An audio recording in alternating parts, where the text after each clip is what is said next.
ENB awards में UP तक की धूम, बेस्ट इलेक्शन कवरेज और बेस्ट रीजनल वेबसाइट के जीते अवार्ड। आपका बहुत बहुत शुक्रिया। नमस्कार, मैं हूं तन्वी सिन्हा और आप देख रहे हैं बिज तक। भारत में सरकार क्रिप्टो और अन्य वर्चुअल डिजिटल एसेट्स पर टैक्स लगाने के बाद उनके यूज को रेगुलेट करने के लिए विचार विमर्श में लगी है और इस रेस में हमारा देश ही अकेला नहीं है, दूसरे देश भी डिजिटल एसेट्स को नियंत्रित करने के प्रयास में है। इस वक्त अमेरिका वर्चुअल डिजिटल एसेट्स को एक कानूनी ढांचे के तहत लाने की कोशिश कर रहा है। यह ठीक उसी तरह से होगा जिस तरह से कानून के जरिए ट्रेडिशनल एसेट्स यानी दूसरे एसेट्स को नियंत्रित किया जाता है। अमेरिकी senator Cynthia Loomis pro crypto वाले एक रेगुलेटरी फ्रेमवर्क पर काम कर रही हैं, जिससे अमेरिका के क्रिप्टो कानूनों का आधार बनेगा। ल्यूमिस ने इसके ड्राफ्ट में बिटकॉइन जैसी क्रिप्टो करेंसीज को कमोडिटीज के जैसे मानने का सुझाव दिया है। उनकी कोशिश है कि क्रिप्टो सेक्टर को सरकार के अधिकार क्षेत्र में लाया जाए। इससे पहले ही यह sector multi trillion dollar industry के रूप में विकसित हो जाए।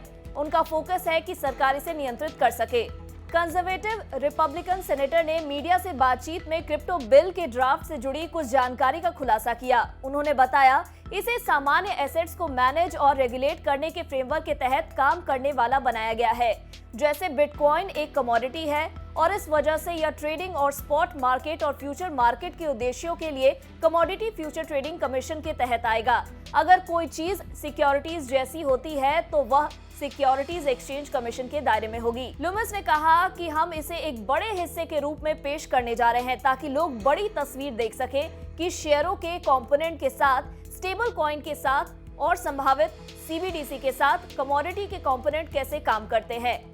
मार्केट प्लेयर्स और इन्वेस्टर्स के पक्ष में इसे अनुकूल बनाने के लिए उन्होंने अपने क्रिप्टो बिल ड्राफ्ट पर फीडबैक मांगी है। हालांकि अमेरिका फिलहाल नॉन फंजिबल टोकन यानी NFT की कैटेगरी को लेकर असमंजस में है।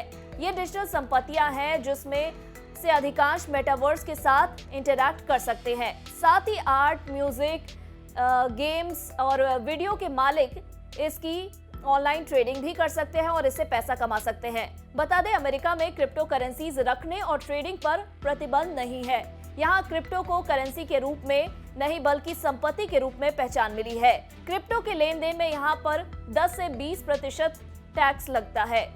ल्यूमिस ने क्रिप्टो बिल के ड्राफ्ट पर संबंधित पक्षों से फीडबैक मांगा है, जिससे इसमें क्रिप्टो इंडस्ट्री से जुड़ी फर्मों और इन्वेस्टर्स के हितों का ध्यान रखा जा सके। कुछ अन्य देश भी क्रिप्टो सेगमेंट के लिए कानून बनाने पर काम कर रहे हैं। इससे इस सेगमेंट में फ्रॉड के मामलों को कम करने में मदद मिलेगी। अमेरिका के अलावा पाकिस्तान में भी क्रिप्टो करेंसी के भविष्य पर फैसला लेने के लिए सरकार ने 3 कमेटियां बनाई है। ये कमेटियां क्रिप्टो करेंसी इंडस्ट्री के कई पहलुओं पर विचार विमर्श करेंगी और देश के क्रिप्टो कानूनों को बेहतर बनाने पर सुझाव पेश करेगी। सब कमेटियों का गठन वित्त सचिव हमीद याकूब शेख की अध्यक्षता में एक बैठक के दौरान किया गया था, ताकि यह तय किया जा सके कि क्रिप्टो करेंसी मार्केट को वैध या प्रतिबंधित किया जाना चाहिए या नहीं। समिति सिक्योरिटी और टेक्निकल प्रोग्रेस के बीच बैलेंस को बनाए रखते हुए क्रिप्टो पर प्रतिबंध लगाने के लिए एक तरीके से सुझाव देगा। तो ये तो हमने जाना, भारत सहित दूसरे देश भी क्रिप्टो और VDA को अपने देशों में नियंत्रित करने को लेकर कमेटियां बनाकर बैठक में लगे हैं। चलिए अब जानते हैं क्रिप्टो बाजार का हाल। रात 9 बजे तक के आंकड़ों के अनुसार हम आपको बता दें, बिटकॉइन 3.8% गिरकर 30,11,511 पर ट्रेड कर रहा था। इथेरियम 1.7% टूटकर 2,24,800 पर कारोबार कर रहा था। वहीं टीथर 1.9% उठकर 82 रुपए 58 पैसे पर पहुंच गया। वहीं सोलाना 0.4% गिरकर 6,977 के पास आ गया था। डॉजकॉइन 0.2% उठकर 10 रुपए 38 पैसे पर ट्रेड कर रहा था। तो इसी तरह से क्रिप्टो से जुड़ी खबरों से अपडेट रहने के लिए बने रहे हमारे साथ और देखते रहे बिज तक।